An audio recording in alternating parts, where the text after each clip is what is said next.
मुझे आशा है आप सभी अच्छे और प्रसन्न होंगे। चलिए आज हम पढ़ते हैं पाठ 22 कहानी लेखन।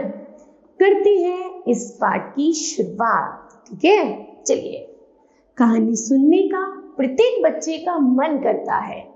बच्चे कहानियों को ध्यान से सुनते, बोलते और सीखते हैं।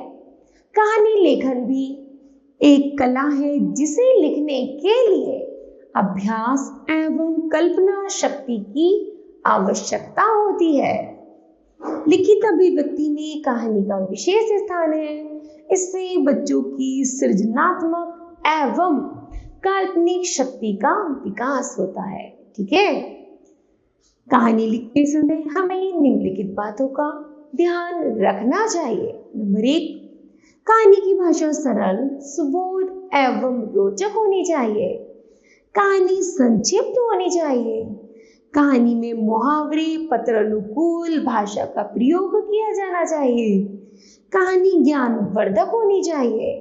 कहानी का शीर्षक छोटा एवं आकर्षक होना चाहिए। ठीक है, कहानी है हमारे पास ब्राह्मण और 3 ठग। चलिए बच्चों पढ़ते हैं इस कहानी को। एक बार एक ब्राह्मण अपनी बकरी को कंधे पर उठाकर मंदिर में पूजा करने के लिए जा रहा था। तभी गांव के 3 ठगों की नजर ब्राह्मण और बकरी पर पड़ी। बकरी को देखते ही उनके मुंह में पानी आ गया। वे तीनों बकरी को चुराने की योजना बनाने लगे।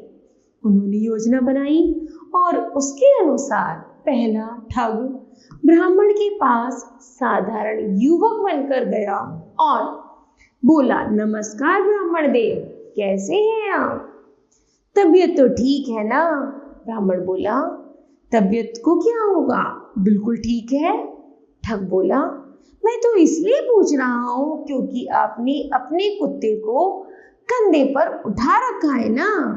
ब्राह्मण बोला, कुत्ता नहीं, तो यह तो बकरी है, मेरी बकरी है, इसी में पूजा के लिए ले जा रहा हूं। इस पर ठग जोर से हंसा और वहां से चला गया। अब दूसरा ठग युवक बनकर वहां पहुंचा। वह ब्राह्मण के साथ साथ चलते हुए बोला, प्रणाम ब्राह्मण देव, मान्यवर, आप कुत्ते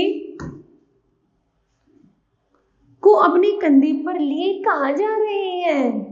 कुत्ता तो जमीन पर जा सकता है ना, आप स्वयं को गंदा क्यों कर रहे हैं? कोई तकलीफ तो नहीं है इसे?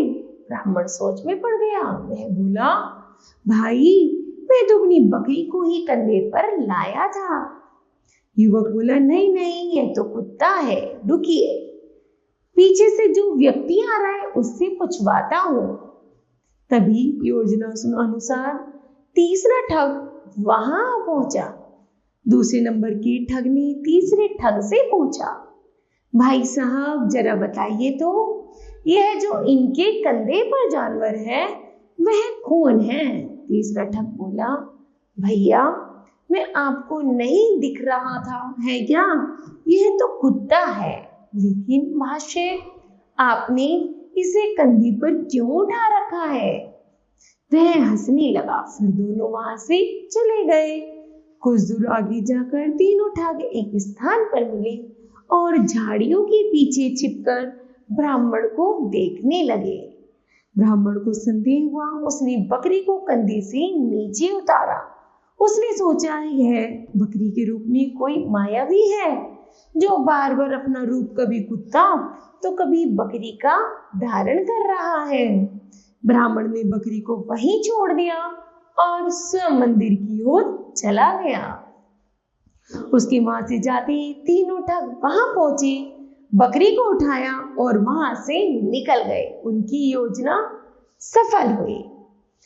तो बताओ बच्चों, आपने इस कहानी से क्या सीखा? कि हमें हमेशा अपनी बुद्धि का प्रयोग करना चाहिए। जैसे ब्राह्मण देव ने अपनी इस कहानी में अपनी बुद्धि ना लगाकर दूसरे की सुनी बातों पर विश्वास किया था। ठीक है, हमें ऐसा नहीं करना चाहिए। तो मुझे आशा है बच्चों, यह कहानी लेखन आपको अच्छे से समझ आया होगा।